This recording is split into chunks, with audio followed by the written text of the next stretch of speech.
des Tutsis, etc., etc. Mais le Rwanda, pire. Et derrière le Rwanda, il y a les États-Unis et il y a Israël. Toutes les nuits, des cols de Goma, des petits avions, et les petits avions qui vont en verre chargés de sacs de diamants. Le cuivre file au sud du Congo.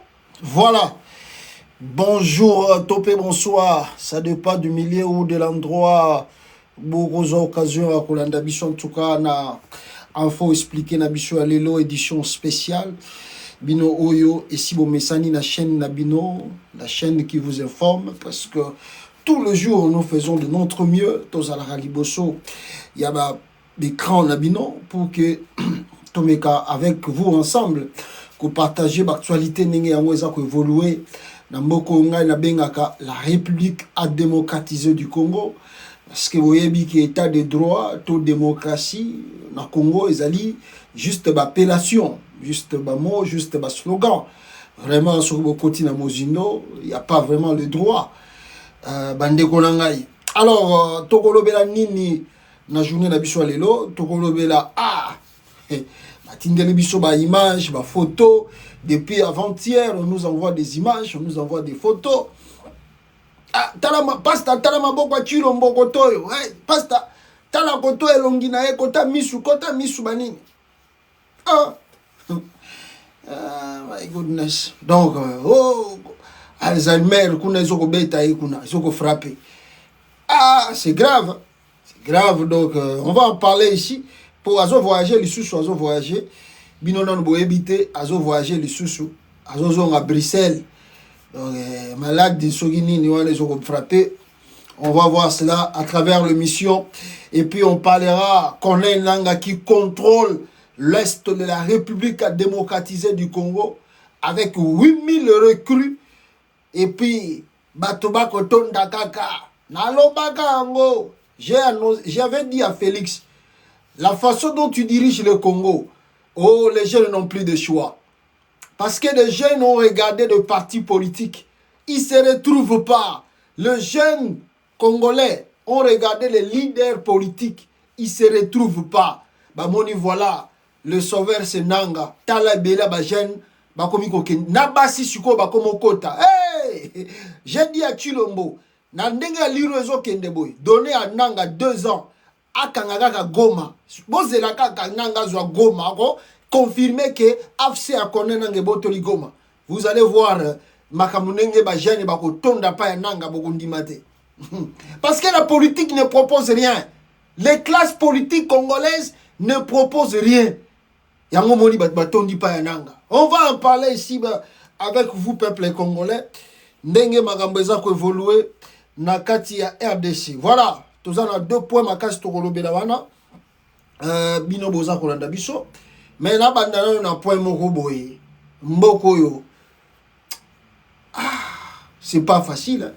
La République a démocratisé du Congo. Tovandiga aboye. Oh, il y a un problème. Il y a un souci majeur.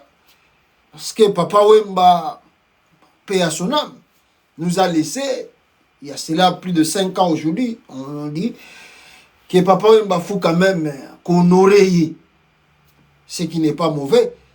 Tant que Moutazala qui vedette Yamboka, star ya Congo, fallait qu'honorer mémoire naï.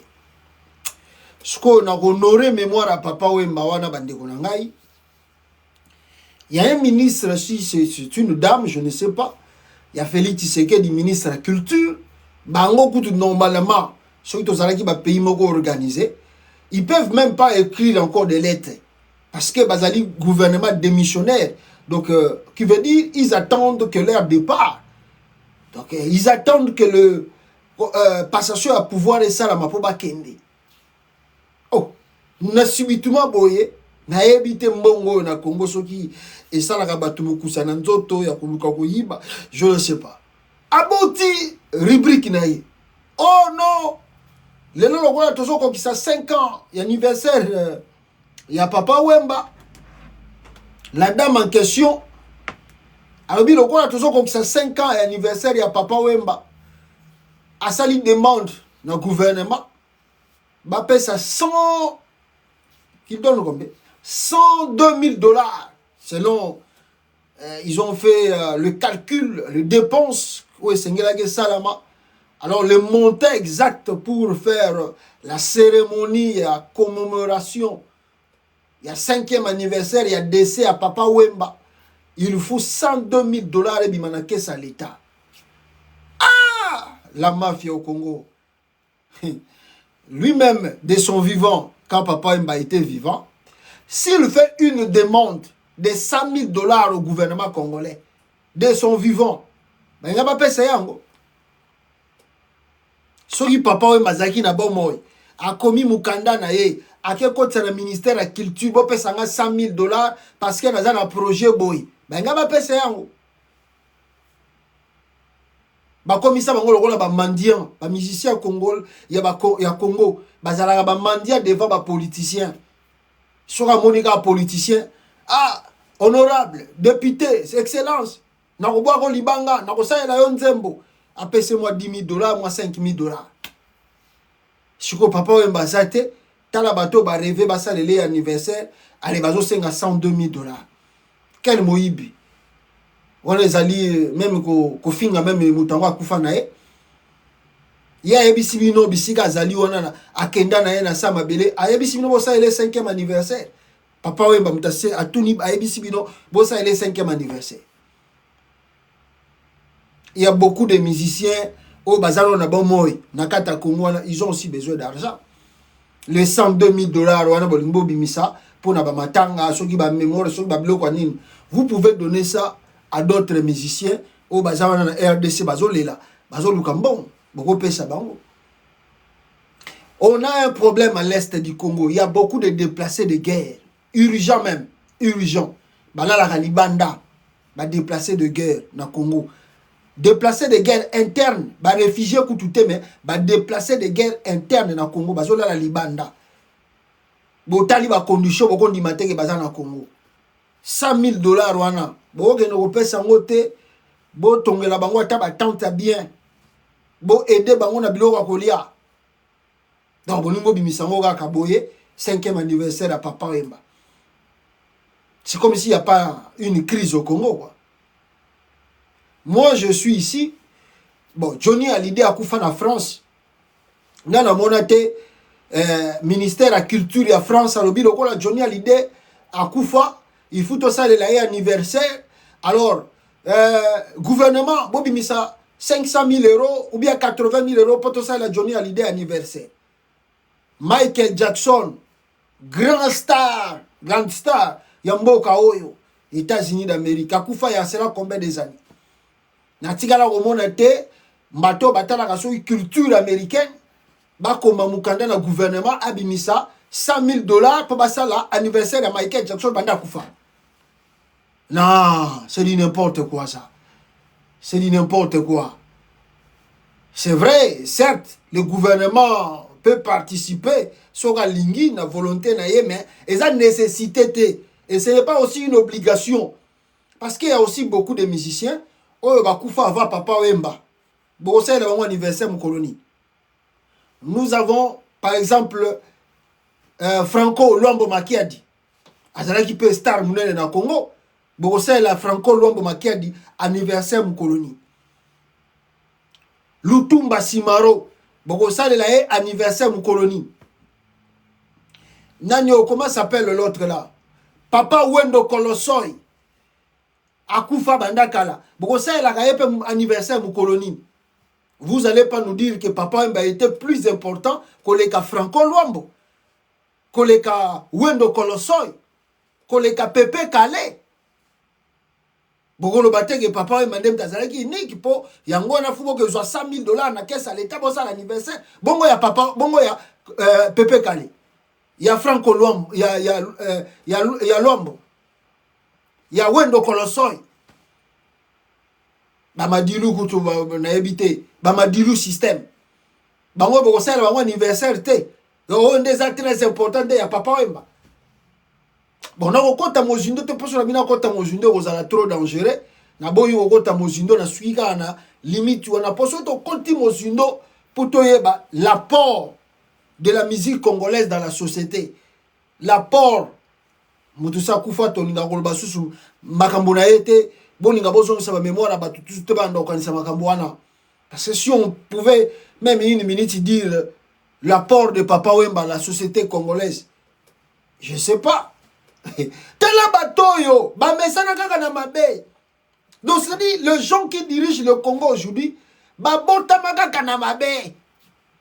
Donc tellement ils sont dans la mafia, grandis dans la mafia, balingue loko tout sur quoi comme on a teba yiba mbongo à l'état. Bami bioyo, bako yoke la mbongo. Obi Congo eza bien. Bosambelaga, bozalaga na ba dirigeant o bozana bango sikoyo, ata oyibi na yo, ovani na yo, basaleli yo faux procès eleki nango mbongo pe bungi boy. Mais un jour bama pangu tuna banda kutu boso somba libanda bosambelaka nzambe ke régime a Chilombo et puis après ye kaka ba master na bino ba yaka kaka batala ka bino le bosaka na mnengwa boko futaka ya moto zakaka. Voilà wana kolo bana pon wana potoko ta mozindo te sur ce dossier bande konangai. Mais en même temps que je parle de ça, on m'a envoyé l'image avant-hier.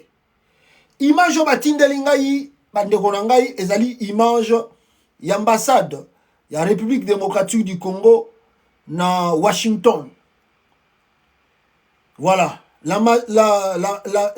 l'ambassade des États-Unis d'Amérique et plutôt il y a RDC na Washington DC, États-Unis d'Amérique.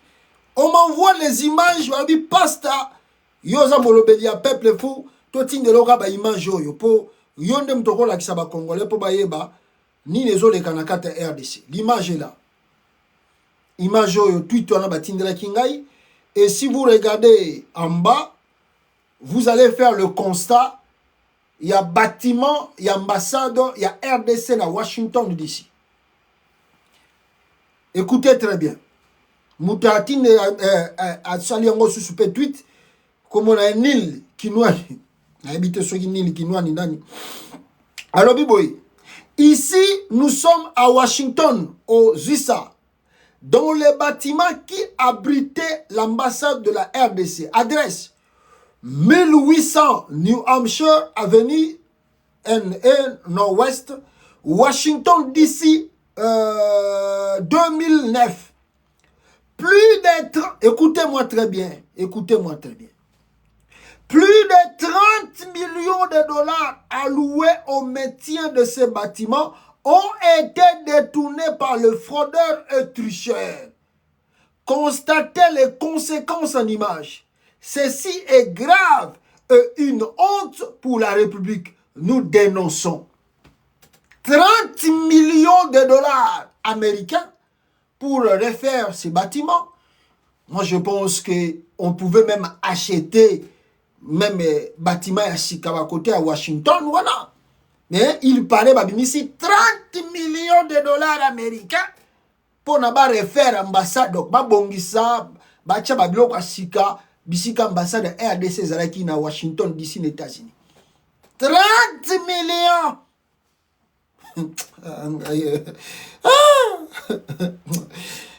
Congo Zapachi. Balie yango. Botala ba constat. L'ambassade na bino RDC aux États-Unis, bisike Zaraki akala. Bokolela. Alors, la vraie question, nani a zumbongo wana? Nani a liembongo wana? Puis il n'y a pas de gens où ils sont coupables, où ils sont non. Si on retrace, les Congolais n'ont plus peur de voler. Surtout bateau bazako diriger.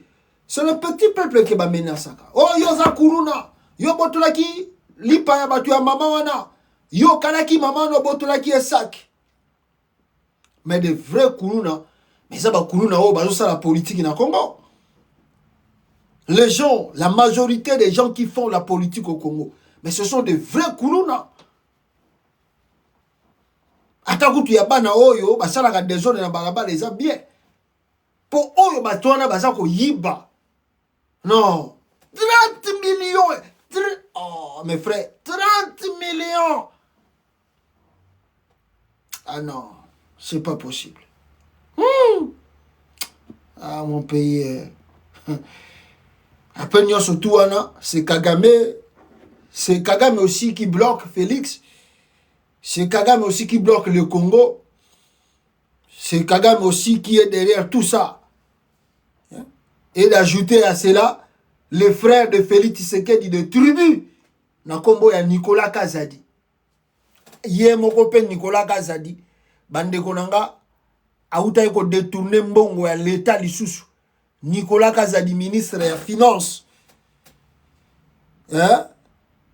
Et puis, Nicolas Kazadi, Bafundiye a détourné 400 millions de dollars sans procès. À son tour, Nicolas Kazadi accuse IGF Gilles Alingeti d'avoir détourné 600 millions de dollars. Vous écoutez les chiffres au Congo. Ah non, Congolais ont souffrir l'ignorance. Comme la Bible dit, mon peuple périt par manque de connaissances.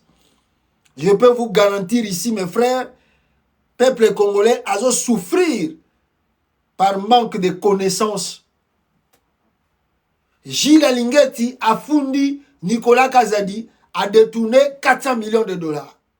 De son tour, Nicolas Kazadi sort les documents. Alors oui, oh, Bino Bobinga a eu 400 millions. Mais il y a mon Gilles Alingeti a eu 600 millions.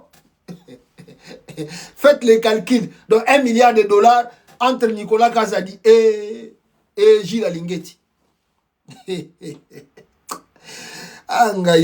Pourquoi l'IGF ne s'intéresse-t-il pas trop au dossier de paiement de plus de 600 millions de dollars en faveur de Nozi Mwamba? Pour rappel, Dig Oil a obtenu un jugement condamnant l'État congolais à payer cette somme. D'après nos sources, c'est depuis la présidence que ce dossier a été porté. Depuis la présidence, tu l'as ba master na ba zo luka ba dossier akala ya robotisme wana faut ba kabola kabalar na bango ba bimisambo na kesa l'État. Mais les Congolais, petit peuple, azo koyeba te ki bazo saka na molimo na ye, soka koyi ko telema pour chasser batoyo na pouvoir et kozala bien. Mais bon, Congolais doivent observer, on ne sait pas qu'est-ce qu'il observe et jusqu'à quand il observe, et il va continuer à observer. Oyo baza ko sala e pa ya bateau soi-disant ba yaki pona ko diriger réellement la République démocratique du Congo. Alors omoni babiloko nazoloba awa, pourquoi nazoloba yango? Parce que bozelana la sabino moi vidéo hein? Parce que quand on parle de ce détournement de ces sommes d'argent, je dois vous dire, na Congo baza ko souffrir. Le petit peuple congolais va traverser un moment difficile que vous n'avez pas l'idée. Peut-être que dans la sabino vidéo yo, par exemple, Makambo eza koleka na kata Kasai pour l'instant. Soki bomoni yango na kata Kasai, ezali image pas simplement parce que leki na Kasai, mais ezali image ya Makambo ezoleka na kata Congo mobimba. Na kata ya RDC on basoko kei, bokomona ke il y a des endroits bana neye baza kotangela, ba conditions baza kotangela. C'est-à-dire si tu as un cœur humain, okolela. Des fois, nous autres ici, batebele bazana poto, bazana posa ko aider Congo. Mais on leur donne pas de possibilités, ba moyens pour intervenir dans Mboka wana. 60 ans après Mboka wana ekota indépendance. Même ici ba lobi ba Belge. C'est vrai, to boya kibisonio surtout colonialisme, colonisation. Mais au moins au moins lelo batu mususu to akoma ko reba vaut mieux que tu vas vana bango ta série à colonisation ngo ki ba ya ko vivre na moment où bakamba za ko vivre na bateau pe bazali bana mboka soi-disant de père et de mère baza ko sala bango.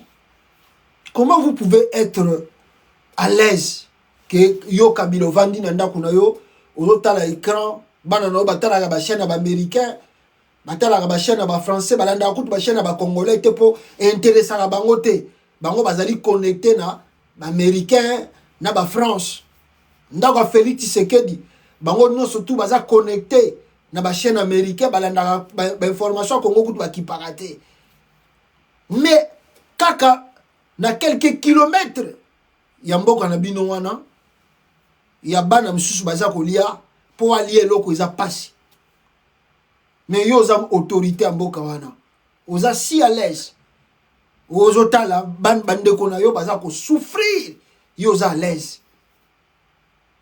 Tu ne penses pas qu'est-ce que nous pouvons faire pour ceux qui yo oza na possibilité ya kolia soso tu peux faire aussi en sorte que bato pe baza na kwea wana ya mboka balia pe soso lokola yo.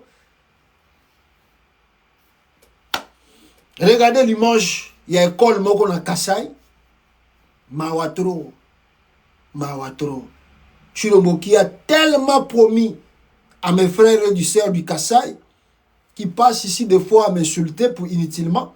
Ngai gout na sai la bango ba intervention makasi que Félix n'est rien. Bopé ça espoir té. Félix a qui ko sa bande kwa Kasai pour na pamba. À reporter implicité pour les Kassai. Mais des fois, comme ils ont un sentiment tribal, ils vont passer ici, eh bien, Joël Wana. Combien de fois nous avons Sabino ba image, Banda Félix a qui de deuxième mandat yango. Nzela nini ya malunga ya sali na Kassai. Poni na malunga Félix a tongel bino na Kassai. Il y a aujourd'hui le courant, il y a l'eau. Est-ce que Miba, ezako sala, shit yakatende, ezako sala, le seul emploi, entreprise, oh bakasaye bande ko se retrouver ezalaki Miba. Félix a redémarré ango. Pourquoi vous pouvez être si malhonnête envers vous-même? En quelque sorte, je peux vous dire ici que bomi linga raté, bakasaye. Bomi linga raté. Parce que nous, les Congo, si un leader, alors ça la mabe, Congo va roter les leader wana. Bangala, ceux qui peut leader, alors ça la mabe, va roter les mélaye. Chouaili, ceux qui peut leader, alors ça la mabe, va côté les mélaye. Mais à Félix Tshisekedi de comme à côté bino Congo, Chouaili, Bangala, bo critiquer. Mais mounou, moko ta ko ça la vidéo pour critiquer Félix. Sur sali yango. Bakomi ko taxer yo vraiment bakoluka même baluka famille na ye basa la famille na mabe parce que comment un monuba peut critiquer un monuba même s'il ne fait rien pour les Kassai. Bomi lingité bozana mu la province na binote bino moko bolobaka na batwa soki Kassai ezobonga te parce que balingaka te monuba comme président liboso ezalaka Balouba, or que Sokotali, gouvernement, nous surtout les cas de RDC. Les Balouba ont toujours tenu des postes clés dans chaque gouvernement du Marana Congo. Chaque gouvernement du Marana Congo, Balouba Bazalaka na poste, mais toujours il y a clé. Résultat de leur province, 0. Exemple, tu comment na Maniema Awa, Matata Pono, Azalaki, premier ministre, ce qui pendant 3 ans ou 4 ans. Mais regardez Kindu. Regardez ce que Matata Pona sali na Kindu. Regardez ce que Ramazani Shadari basali na kata Kindu. Vous allez pas croire. Nenge batuana bazola balakisa amour la province tabango. Les Bakongo c'est parce qu'ils n'ont pas encore eu un poste clé. Banda kaka le mois de 1960 Kasavu bazala qui président, soko landi ba gouvernement nyonso to bimaka, ba Congo bazala vraiment na ba poste clé té. Mais bon, c'est la Mukolo Mukongo aux postes clés. Non simplement qu'il va arranger le Congo dans son ensemble, mais bon, vous allez sentir la gérance d'un Mukongo, surtout dans l'État province d'abord.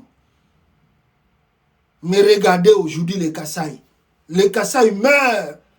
Les Kassai sont devenus des immigrés internes. Ils se déplacent le matin, midi, soir. Basako Kima Nzala, Basako Kima Passi, Basako Kima. Tandis que on peut faire l'agriculture au Kassai. Oh, il y a beaucoup de lacs là-bas. Il y a beaucoup de rivières au Kassai.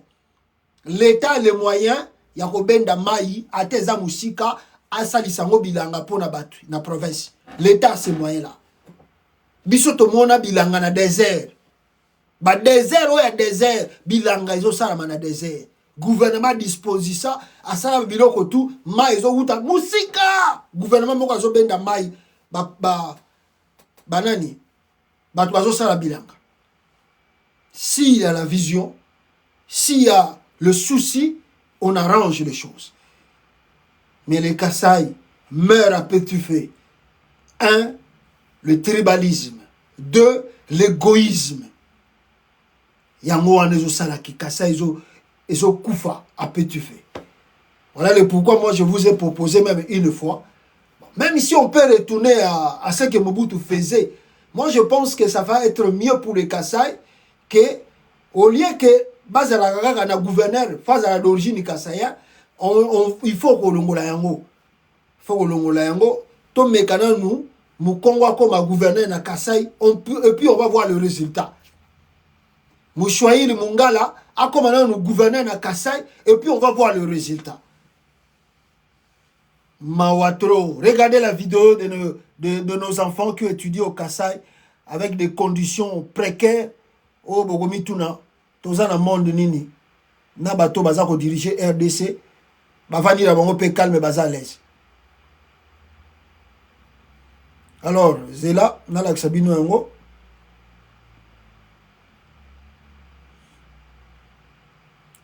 voilà, attendez,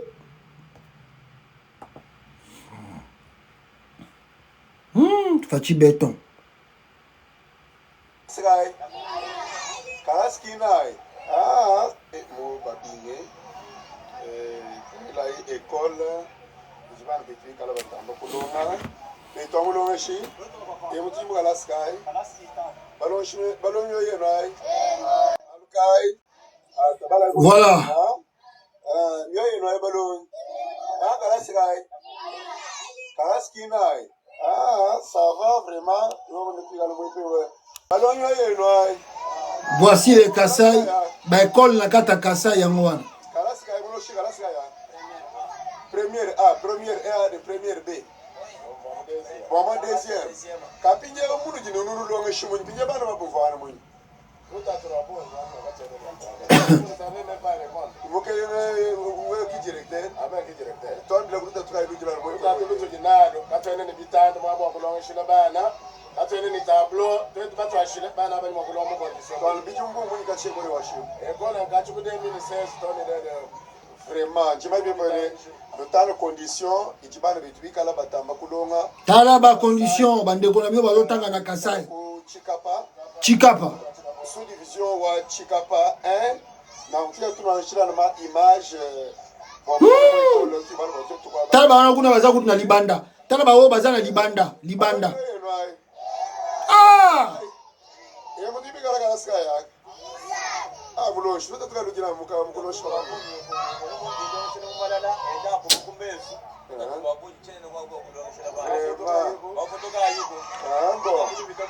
ka balon ye no ai ah mo kala ska ye ah bulo shi kala sa kumpan ah ngaye.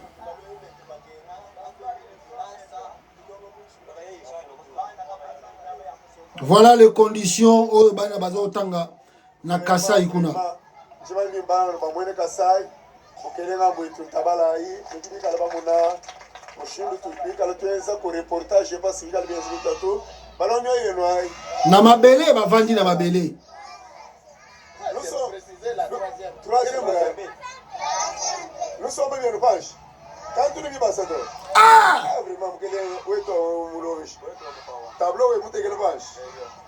Luta tukai luti na lokachwa banguloshi.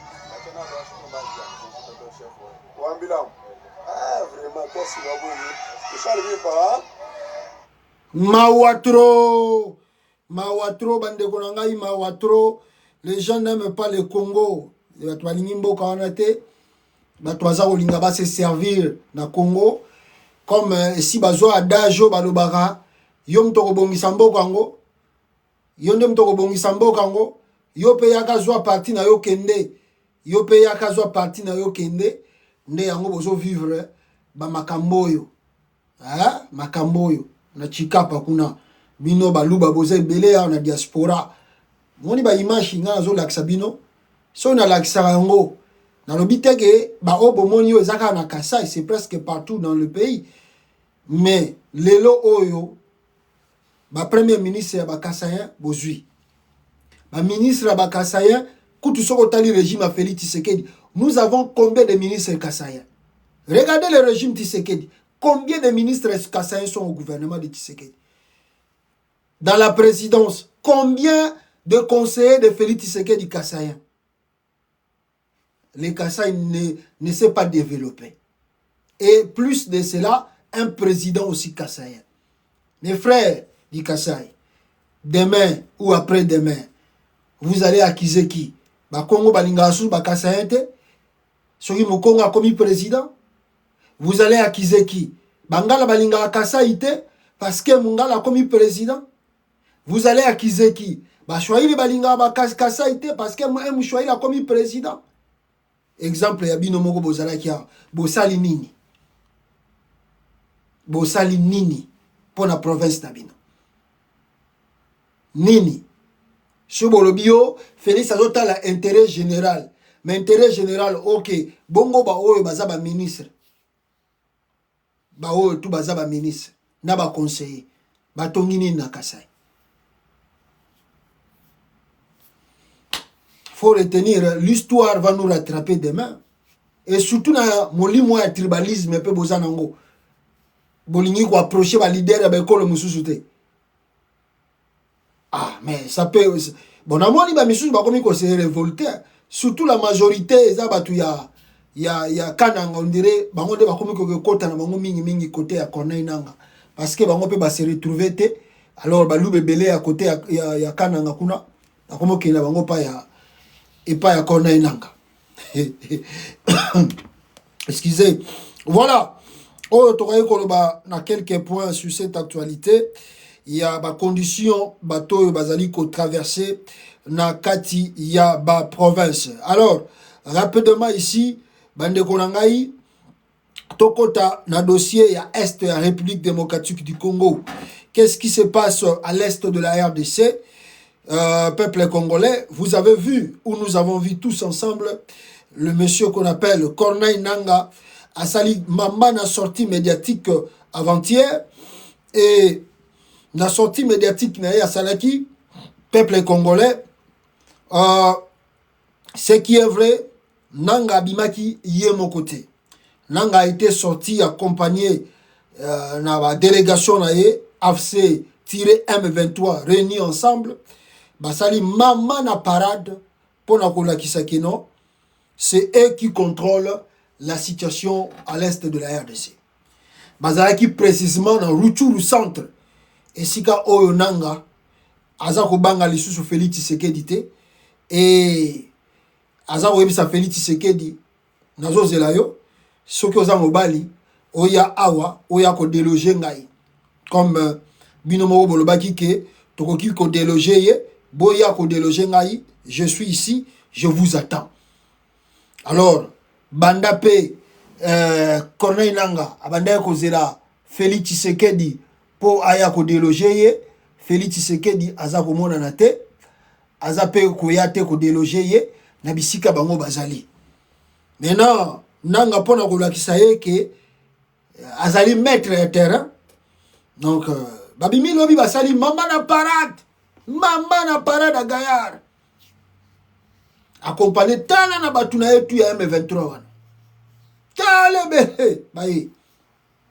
Nanga za kolakisa na ensemble ba congolais qui c'est fini pour le régime de Tshisekedi. Le régime de Tshisekedi est le régime ya Maloba. Quelqu'un qui parle trop sans rien faire, sans rien réaliser. Le régime de Tshisekedi ne fait plus peur. Le régime de Tshisekedi ezali nango lokola moi mayo ezako chola kala mingi te bobobo sana yango.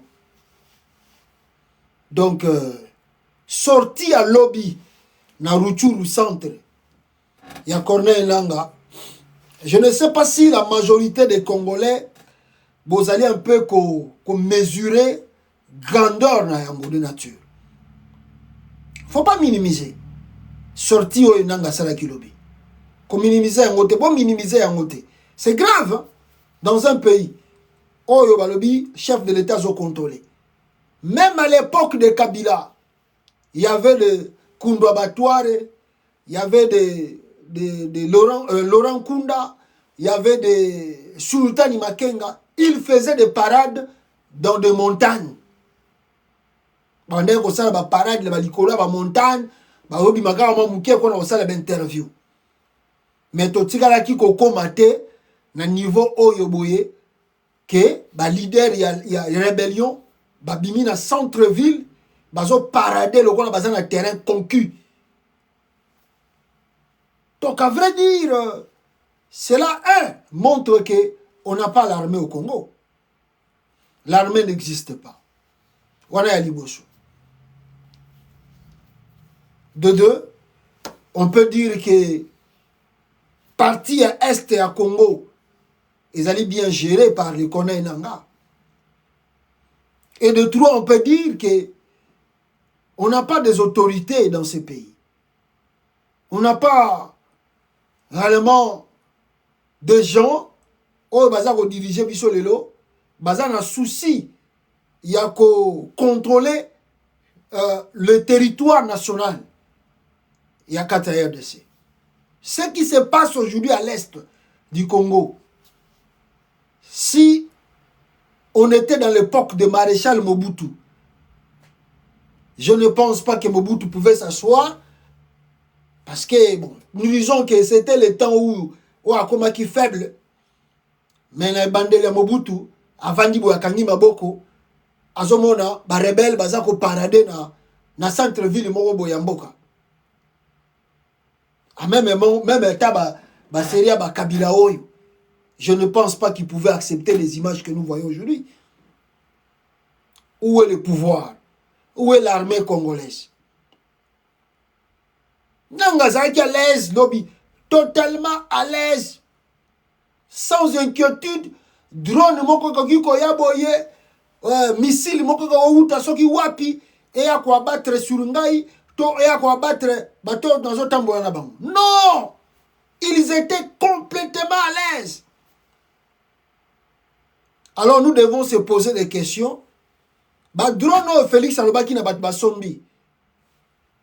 Le FARDC, où Baba Inabiso qui bazo monter en puissance, il y a FARDC. Le matériel, bango balobaki, oyo Jean-Pierre Bemba Gombo. Akangi, ba paiement no surtout ya ba douane. Ya Congo, oyo faut et comme koleka directement dans le ministère de la Défense. Mbongo wana nyo surtout. Ezap. Ezo kende wapi.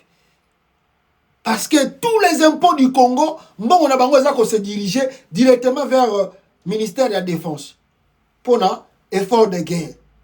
Donc on doit acheter des matériels, on doit bien nourrir l'armée, on doit bien recruter, tout ça, tout ça. Bon, résultat dans vos années.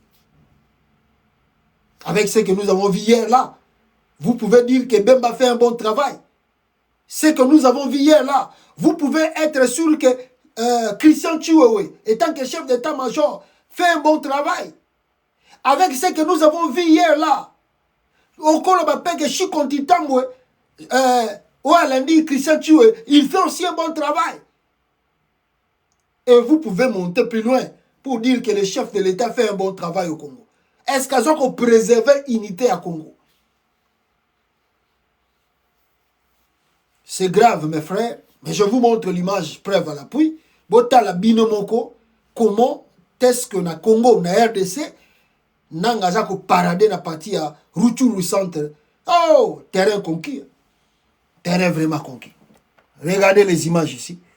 Il n'y a rien à dire. Il n'y a rien à dire. Et s'attendait. Voilà. Botala Corneille Nanga Awa. Nenge azako parade. Ah, Fati Béton.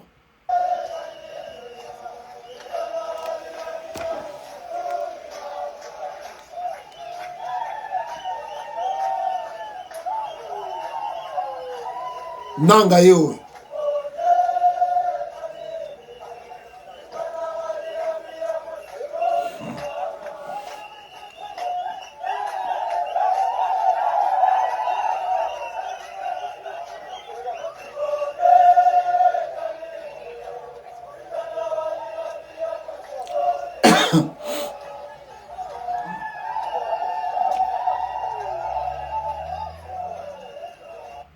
Voilà.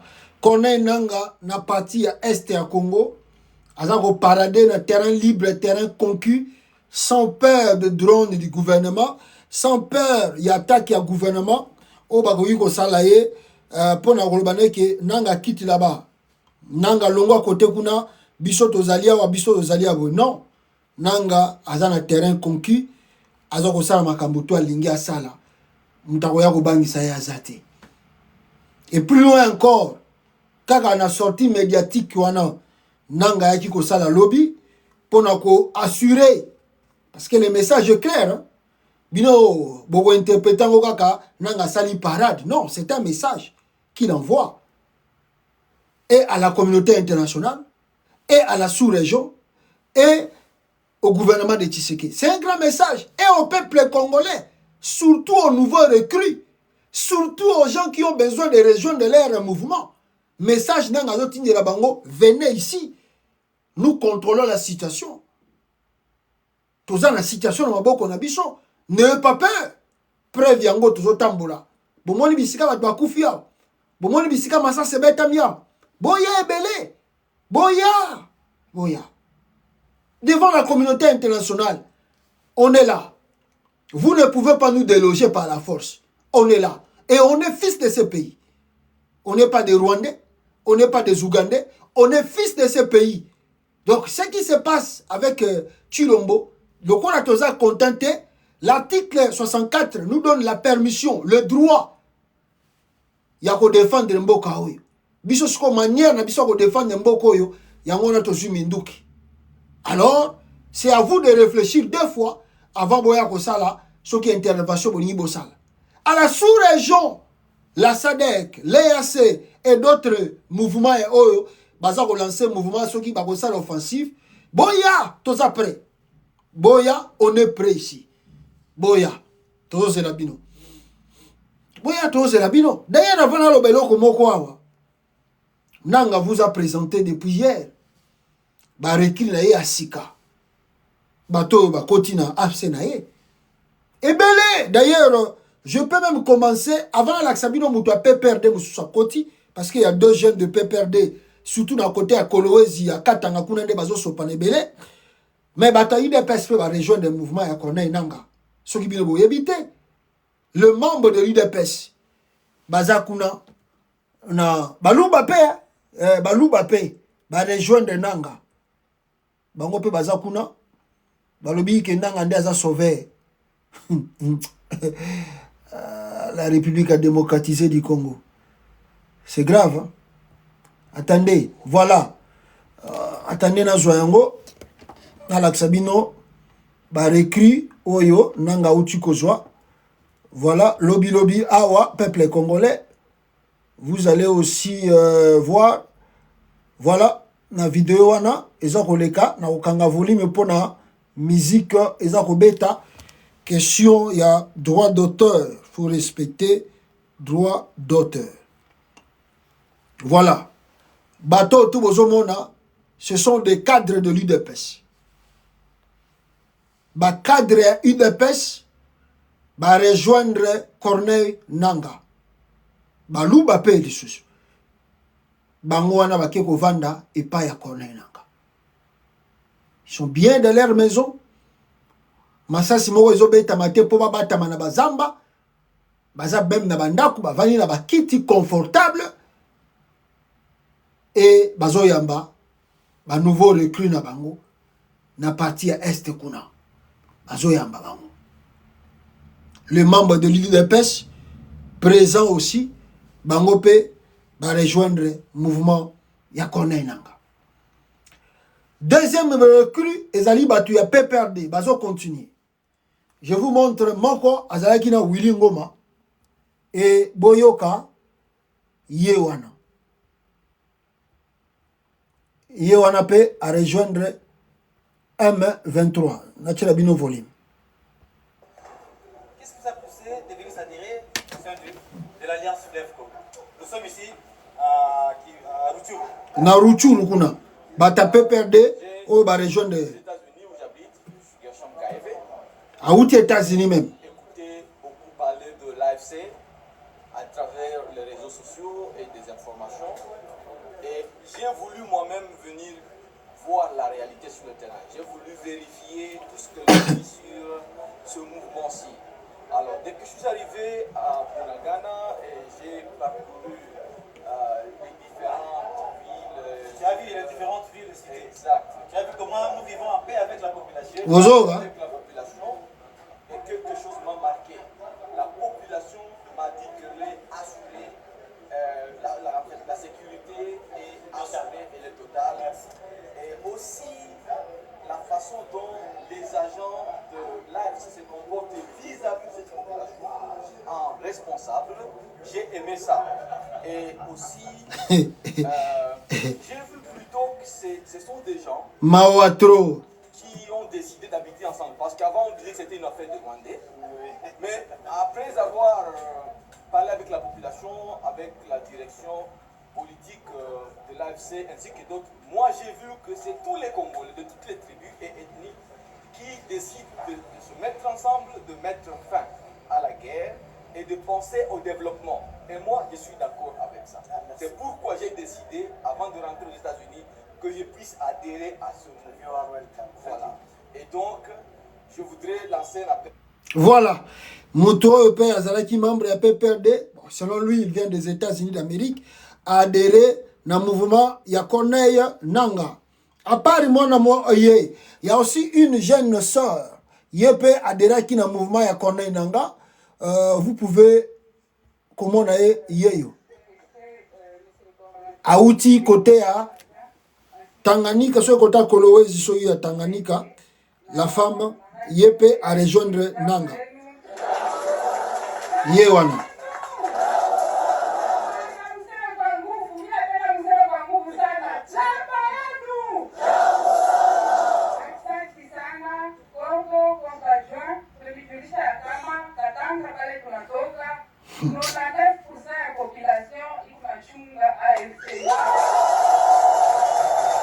Yoga discours.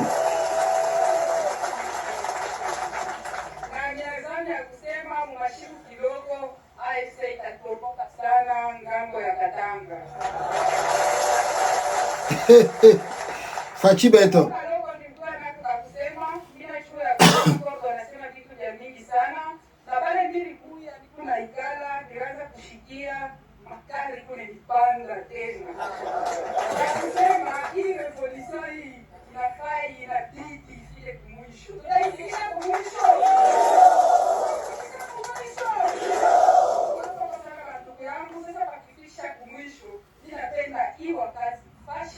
Voilà. Voilà.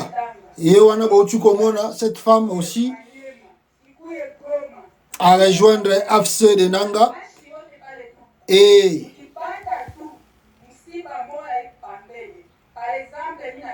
voilà. Et hier, Bazalaki na Ruchuru centre, là où Bazalaki ba marche na bango. Comme vous pouvez voir, Bazako paradé dans des routes de Ruchuru là-bas, si à l'aise.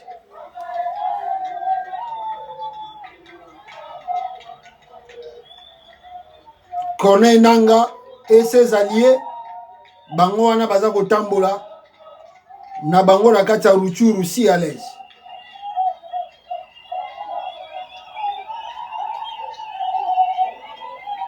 Voilà.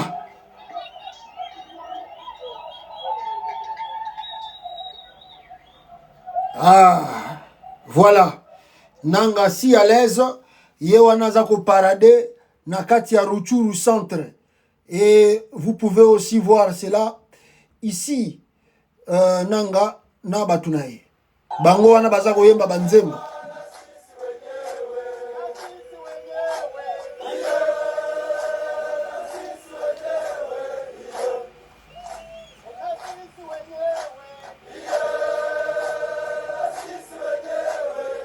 Bango wana nanga yewana.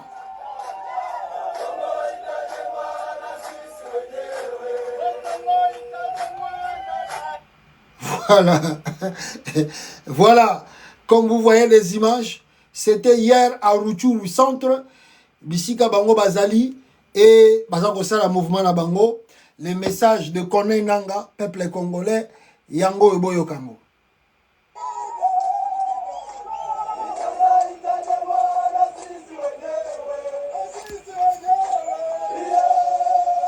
Nangaa ye wana leader azo Antoine Banzembo. Corneille Nangaa yeo.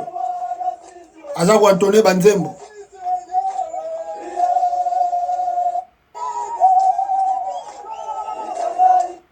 Voilà, c'était Corneille Nangaa, Naruchuru Centre, avec ce recrue, et Bazala Bango à l'aise, Moutazo ko inquiété Bango à Zalité, donc Bazo Tamboula selon plan à Bango Bazanango, jusqu'à ce que Balobi Bakoya ko conquérir RDC Mobimba, donc Ndenge na Laxibino wana. Alors la faute à qui?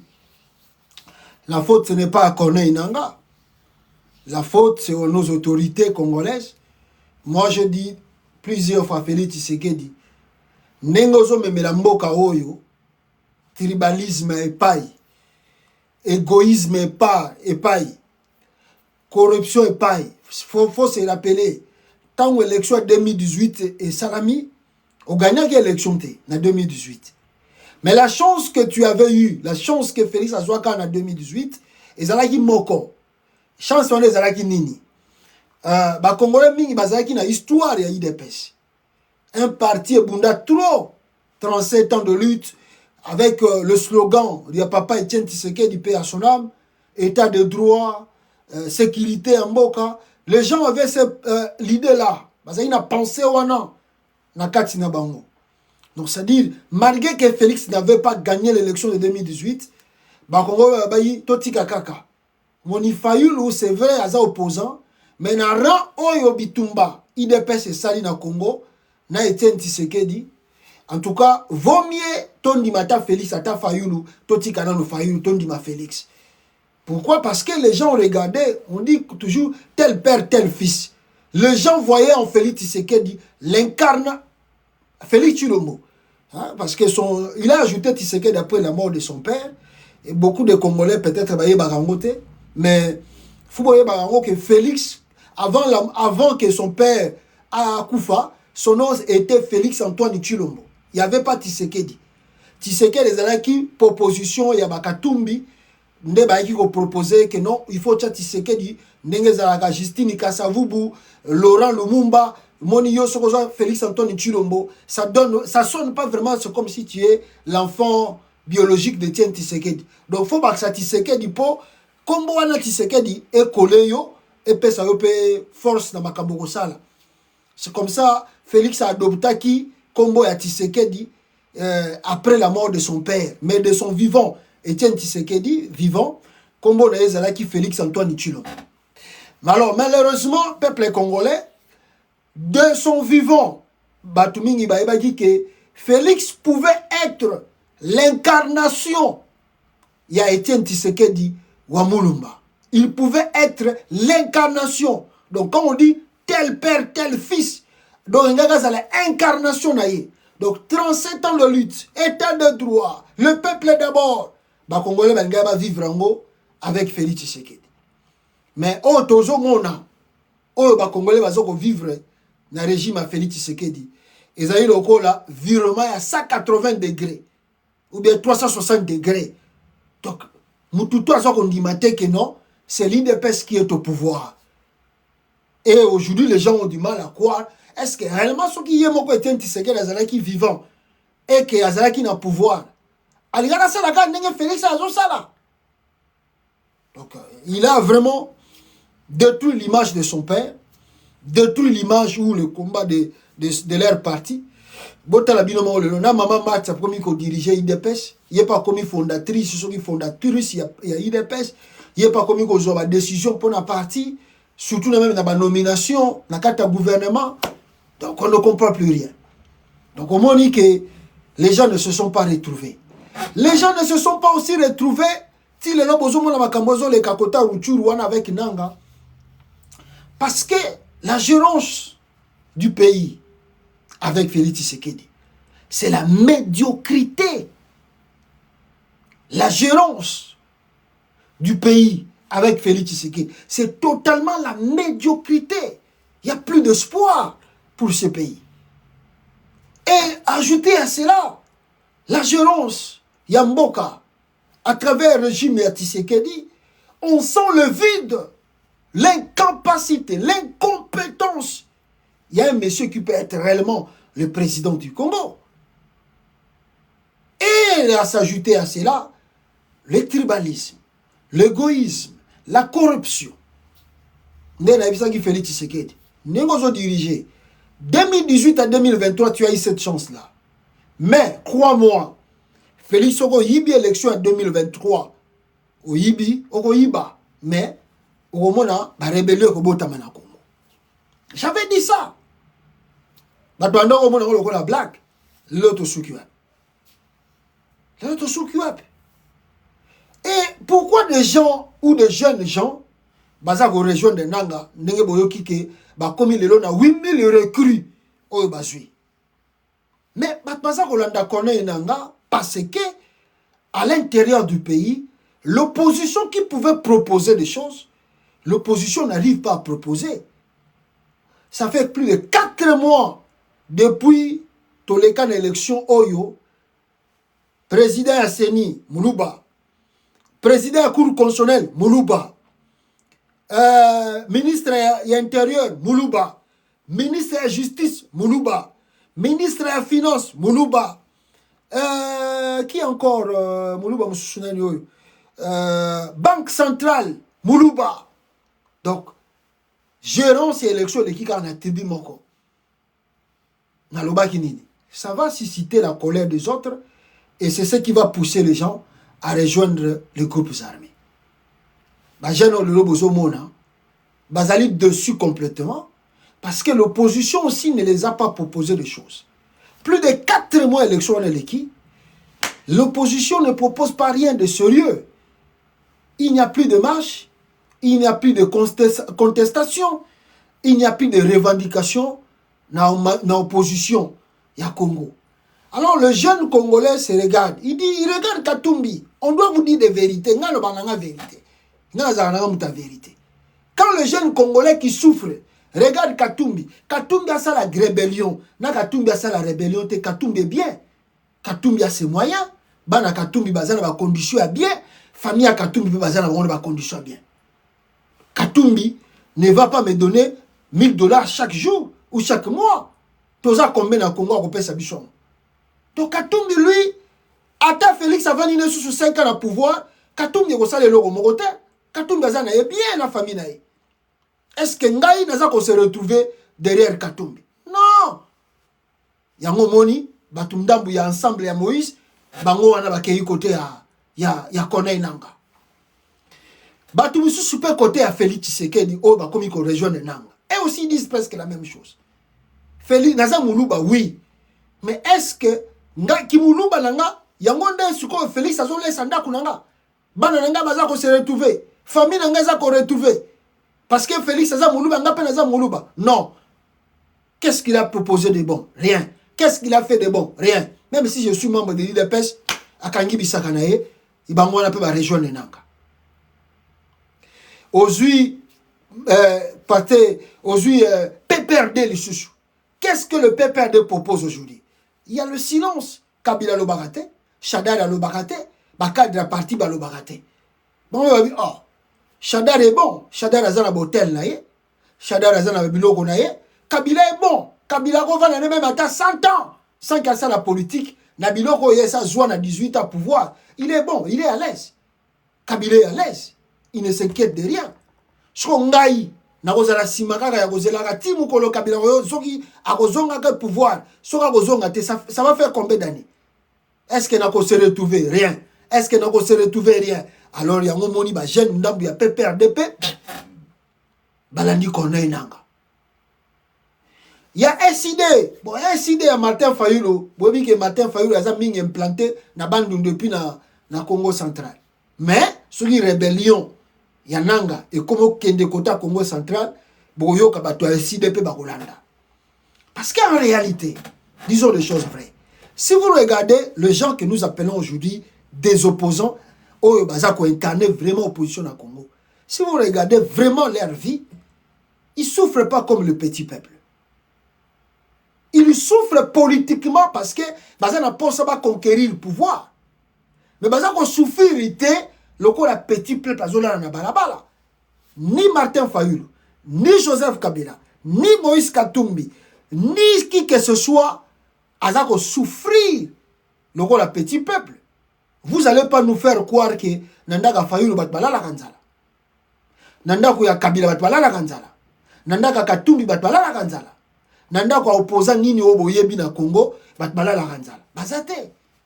Donc la souffrance n'est pas égale. La souffrance, il y a peuple congolais, et c'est égalité dans l'opposition. Bato bazo incarner l'opposition à Congo. Donc les gens ont besoin de changements dans leur vie. Donc ils ne vont pas croiser les bras. Il y a que la gata 100 ans.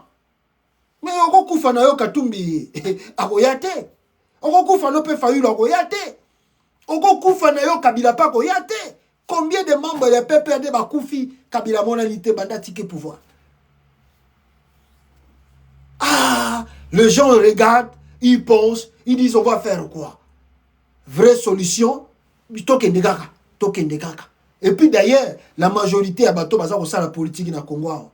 Bango pe basala ba rébellion. Toke gaga. Nde batutu batondi na rébellion ya nanga. Et c'est pas encore fini. Je vous dis que c'est pas encore fini ici.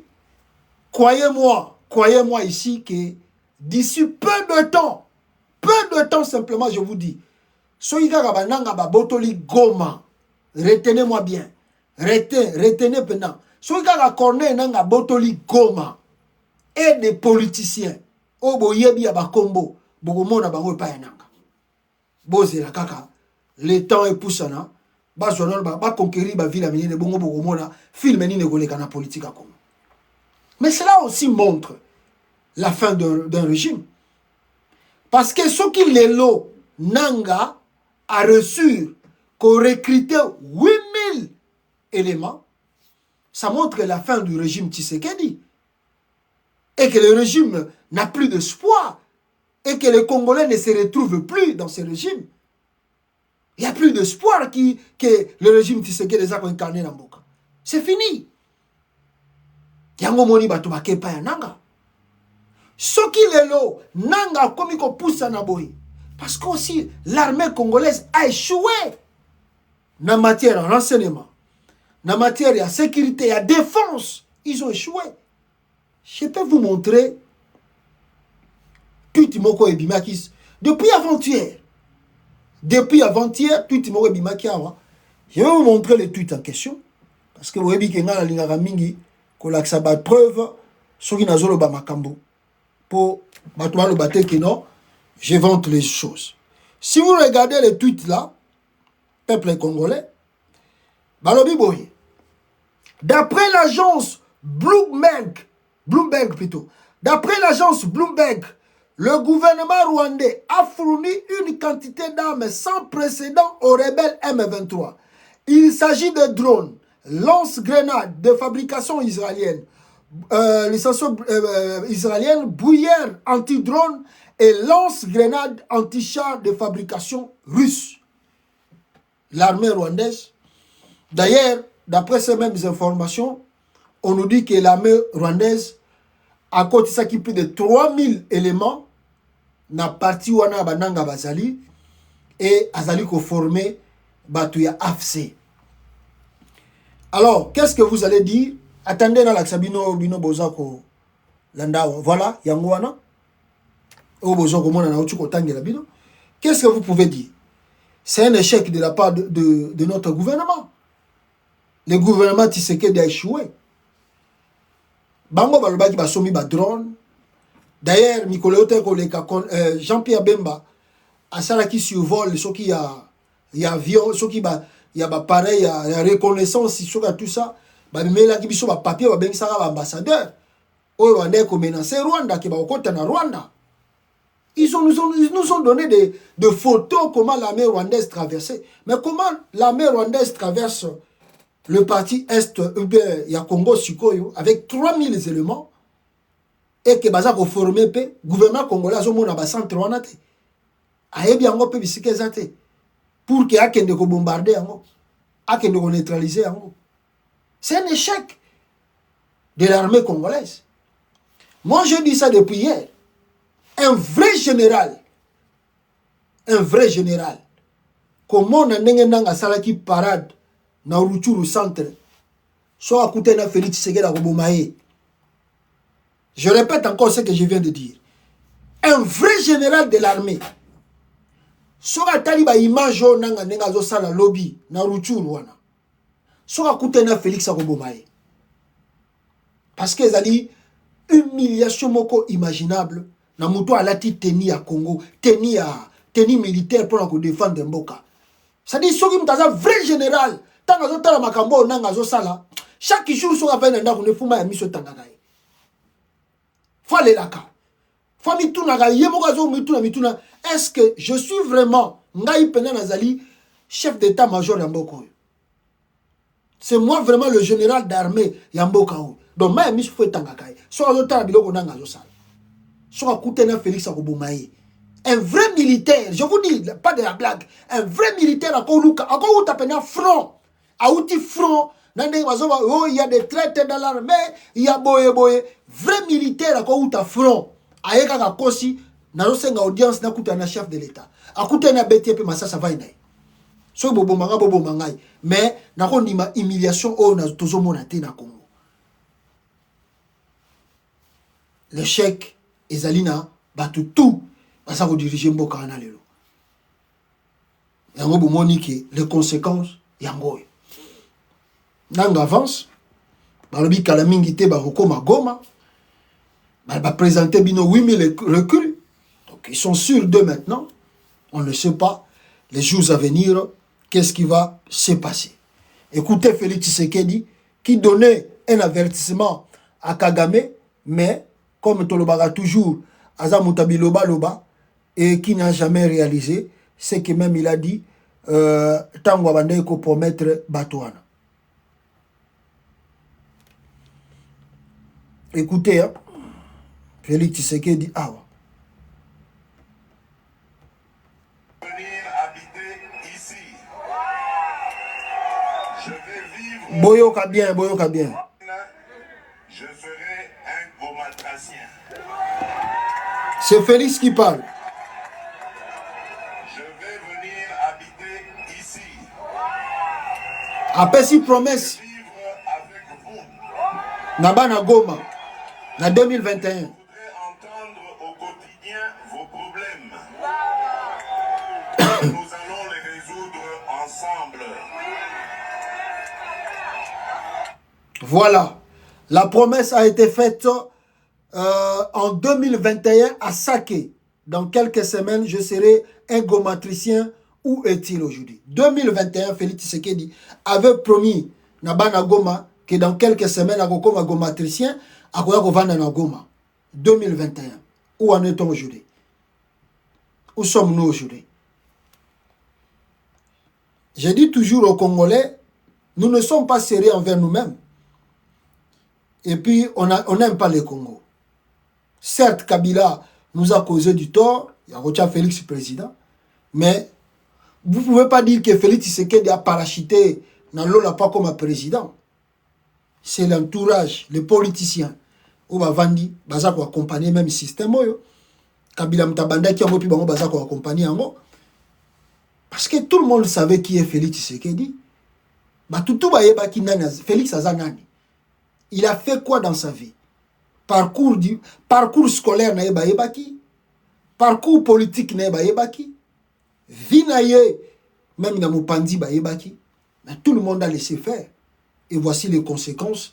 Oyo, ezali kolo mboka. Voilà, côté wana, otokoloba, nanga nenga za ko reconquérir territoire.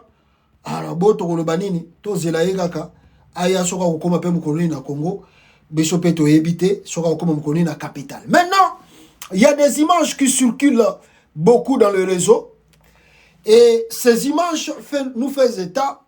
Bande Konangai, il y a Félix Banda Aoutaki na hospitalisation, là où Azalaki malade na Bruxelles, et il a gagné la capitale congolaise Kinshasa. Mais subitement, tomoni que Félix azali na ba santé ya bien te. Parce que les Congolais, nous, biso ba Congolais tomonaka, mutu kozala na santé ya bien, ezali soki azali muneni. C'est-à-dire quand les Congolais bazota la gabarit moulaï ya Félix Tshisekedi, ba Congolais bazoloba voilà Félix est en bonne santé. Mais ce boye pas ya ba médecin, soki batali santé Félix Tshisekedi azanango, croyez-moi, ils peuvent vous dire que le monsieur azana santé a bien été. Que Félix Tshisekedi azana santé a bien été. Mais comme je viens de dire, chez nous au Congo, quand la Félix azana nengwana, ah, yolo ba que Félix azana santé a bien été. Félix azana bien, banini tout ça. Non. Il n'est pas en bonne santé. Preuve année, depuis retour na Congo, si vous faites Félix bien, il faut que vous si vous avez Félix bien, vous remarquez que depuis son retour dans le pays, Félix Tshisekedi est calme. Aza sous agité. N'habitez pas si vous avez remarqué qu'on a le Kolangai, bande Konangai. Félix Aza sous agité. Azalaka Mutabiloba loba trop. Il parle trop, Félix. Mais vous sentez que depuis voyage Néo à Salaki, sans que Batbaye ma destination, et Nanenga Zongi, vous sentir qu'il y a le calme. Hein? Félix ne parle plus beaucoup. Azo ça la même interview, Azo provoqué par Bilo côté. Il a fait, je crois que c'est deux trucs là, mais on annonce comme ça. Annonce quand des Osalama. Mais il y a mon quoi bimataloba, médiatiquement. C'est déjà un problème que vous devez réfléchir et comprendre. Qu'est-ce qui se passe avec le chef de l'État? Toroba Inabino qui sorti à Félix Tshisekedi à Kendaki Rwanda. Voulu ou voulu pas, boye bagango que Félix a Kendaka Rwanda. Mais à Salaki malaise à partir à Rwanda, à Kei Bruxelles. À partir à Bruxelles, Félix Tshisekedi a Salaki interné. Donc a Salaki hospitalisé. Avant de qu'il y a un hôpital pendant presque 6 jours à 7 jours. Et là, que Salaki, to et Sali, que Félix Azonga a regagné la capitale congolaise le plus vite que possible, parce que la présidence n'avait pas un communiqué pour assurer l'opinion tant nationale qu'internationale. Ma question est ébélé. Et puis plus les jours, plus inquiétude de comme Makassi pour où est passé le chef de l'État. Alors, ils ont interrompu même ce jour à Bruxelles ou bien traitement na kat hôpital pour que a regagné l'essentiel que Batbamon a image naïe. Parce qu'ils savaient que si ils ont la photo, les Congolais vont croire karaté. Alors, pour mieux faire cela, interrompre même ce séjour, même tant qu'il y a un traitement à l'hôpital, il faut kaka.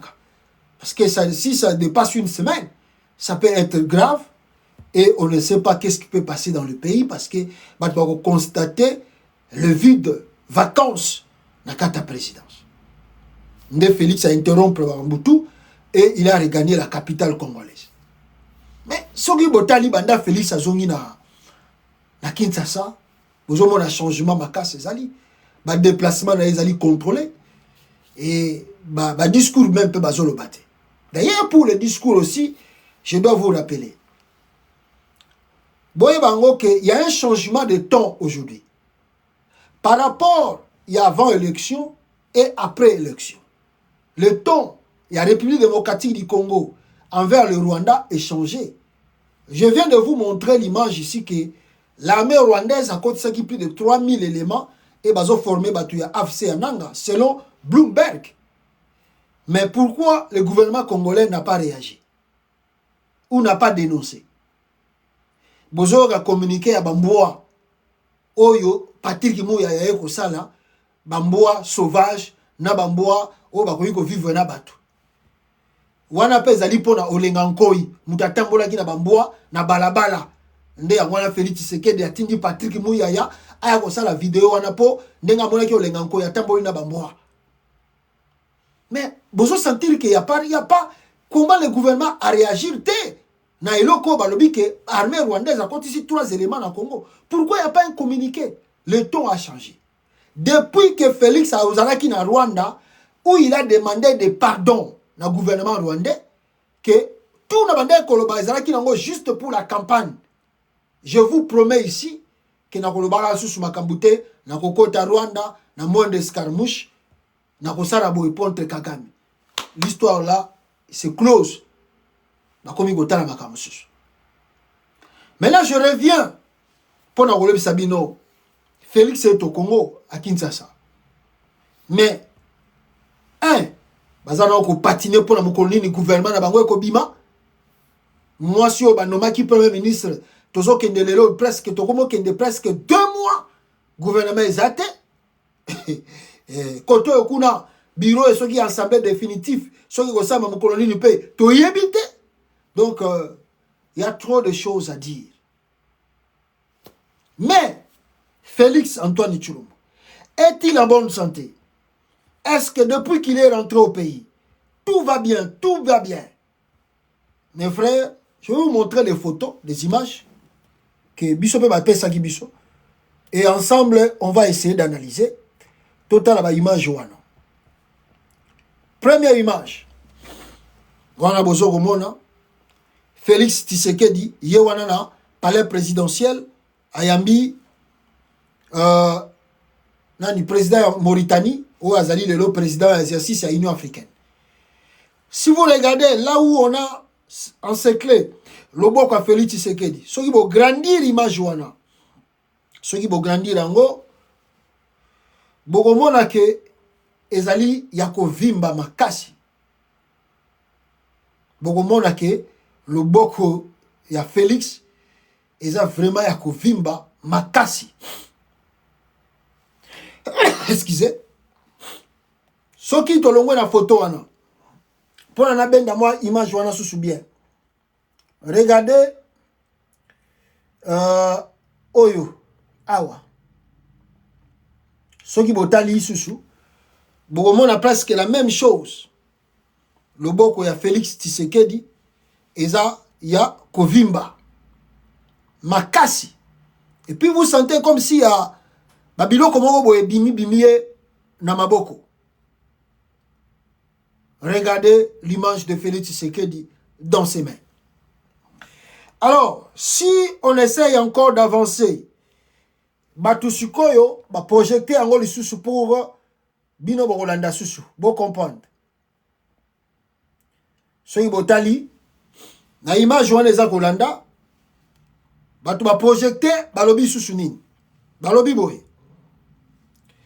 Nini et Komeli Mokondi. Mokondi Amboka, est-ce qu'il y a non-comment? Donc non-comment, ils n'ont pas vraiment commenté. Ils se posent seulement des questions, ni ne comme lié, parce qu'en regardant sa main, on sent qu'ils allaient gonfler Yako Sakanati. Mais ce n'est pas fini. Voilà, bon, Monica, le beaucoup. Mais si on avance un peu ici, Bokomona siko au côté tali l'issue à Félix Tshisekedi. Si vous regardez son œil, je ne sais pas si c'est gauche, droite, beaucoup remarquez que l'issue à Félix Tshisekedi, si vous tali yango bien, Bokomona que on dirait ezoko kangama, ezoko laksama bien te, l'issue na yewe. Si vous poussez la caméra bien, au moins on appelle que l'issue à Félix Tshisekedi, et ça on dirait à Kokanga. Et Zipami. Et puis, bon, on a moi déformation, il y a figure na yemwandam. Moi déformation à figure na yemwandam. Bande Gonangaï, peuple congolais, je peux vous dire ici que Monsieur Antoine Tshilombo Tshisekedi est vraiment malade. Et puis, malade en OP et bandit l'éloté. Ça peut être nouveau. pour Nabatu Moussousou, mais je rencontre toujours l'histoire. Il y a Félix Tshisekedi du temps à du pouvoir. Premier déplacement, ils allaient na Maroc. Basalaki est qui opération, mais il a été touché dans l'hôpital militaire à Maroc. À Longwewana, à Zongi Congo. Le temps où il médecin a bien à Bruxelles, Félix a tenu quelques mois na Congo. Après, Boyokoyoka, il a fait opération selon ce qu'on nous a fait avancer, hernie discale. Hernie discale, tout va bien, ils allaient kaka opération hernie discale. À la fin de compte, Félix Abimaki, l'hôpital, a la type plâtre na Kingo. Ils allaient peut-être secret des médecins, on ne peut pas nous dire, surtout quand il président, Babomba, ce qui Félix Azobelanini, est-ce que Zalaki est réellement opération hernie discale? Point d'interrogation. Et là maintenant, Mandegolangai, avec des images aussi, Nandenga Bimaki, Nandenga Eko Zonga, vous avez senti différence ces amakasi. Ça montre que Félix a un problème très sérieux de santé. Mais la vraie question, Zali, quand on fait l'analyse dans son ensemble, la vraie question qu'on doit se poser, pourquoi Maman Marthe a les devants, il y a un régime à Félix Tshisekedi. Maman Marthe, comment on y a Malamboso, tout comme ministre, même le premier ministre Sika, Yakala, Maman Marthe. Pourquoi? Est-ce qu'il n'y a pas un problème de maladie Alzheimer? Attendez, je vais lire ça. Voilà. Nathan bien pour n'importe quoi. Alzheimer, voilà. Alzheimer, je crois. Que Félix Tshisekedi a souffrir nango. Oyo, ezako senga. Que non, azala mutsika ya pouvoir.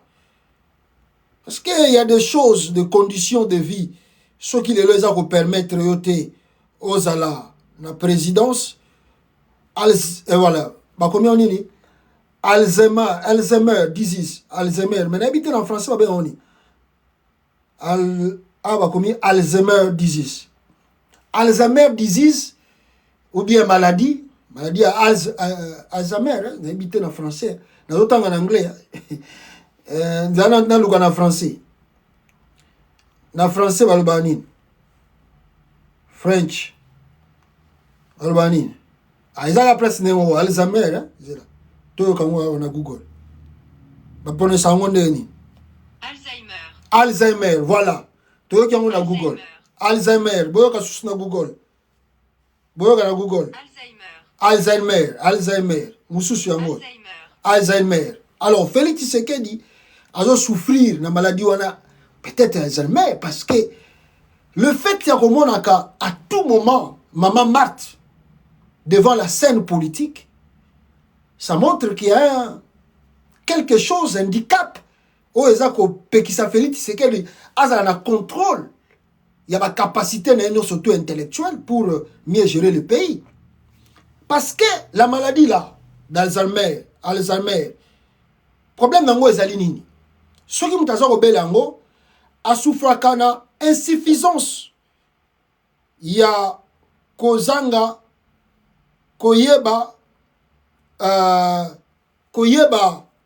ko identifier babilo comme mususu. La maladie d'Alzheimer est une pathologie neurodégénérative. Donc il y a qu'à toucher mémoire à moto. Ce qui m'a la maladie et toucher la mémoire neurodégénérative complexe qui entraîne un dysfonctionnement des connexions entre les neurones. Donc toucher les neurones mutu, donc ça peut que aux gens là que ça mutu photo ya mutu mais azako miye ba pena bienté.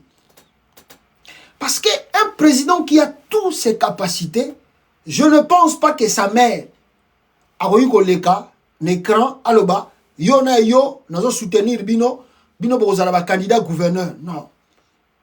Chilombo a un problème. Ça peut être la maladie d'Alzheimer. Parce que l'élo, je pense que ça ne va pas dans le pays, ça ne va pas. Et puis, on va dire que moi, malade, on a échangé ça à Moutoupe et Longi. Na, maboko, babiloko, mususu, et ko banda ko zope ba défaut. Et ko banda ko kota mutu ba défaut mike. Bon. Ba ta présidence, sur bazola nanga na minute ba bijoel wana. Yo, c'est la kaka.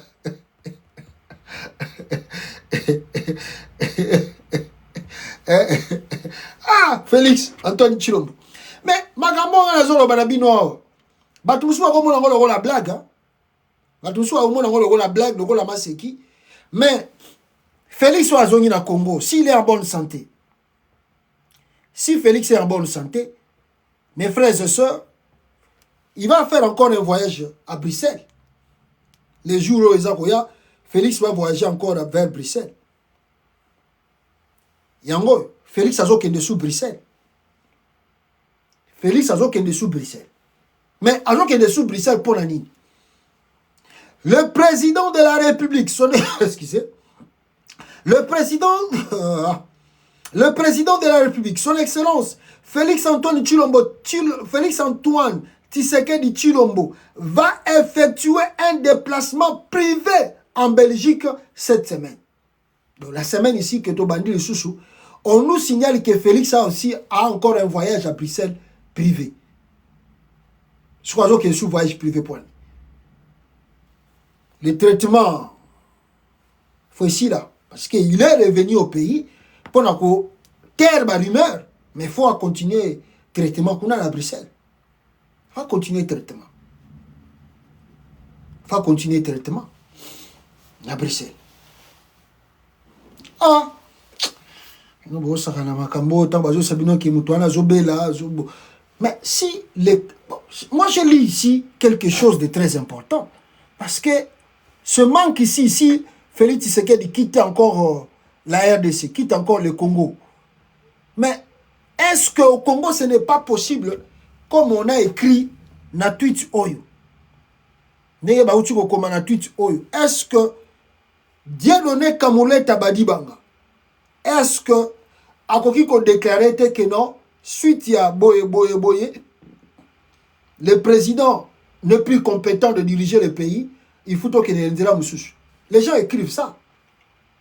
Ne soyez pas surpris que dans le prochain jour, le président de la Cour constitutionnelle, M.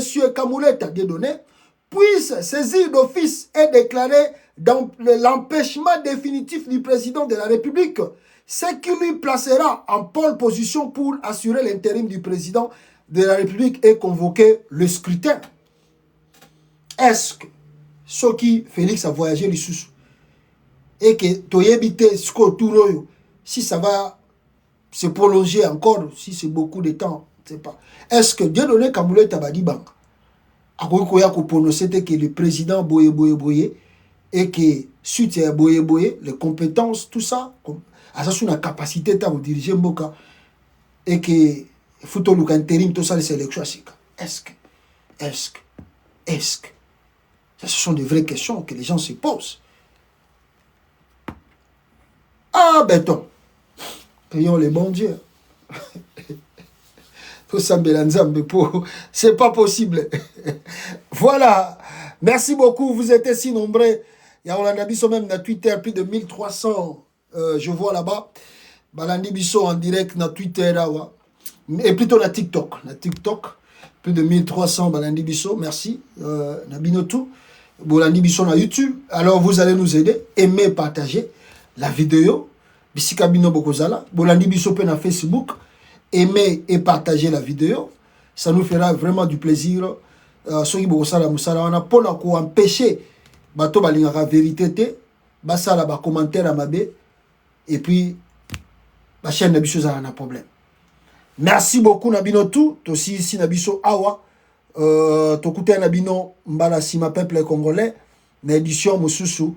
Na émission ya Congo États-Unis TV. Alors, ciao Peuple Congolais. Ciao.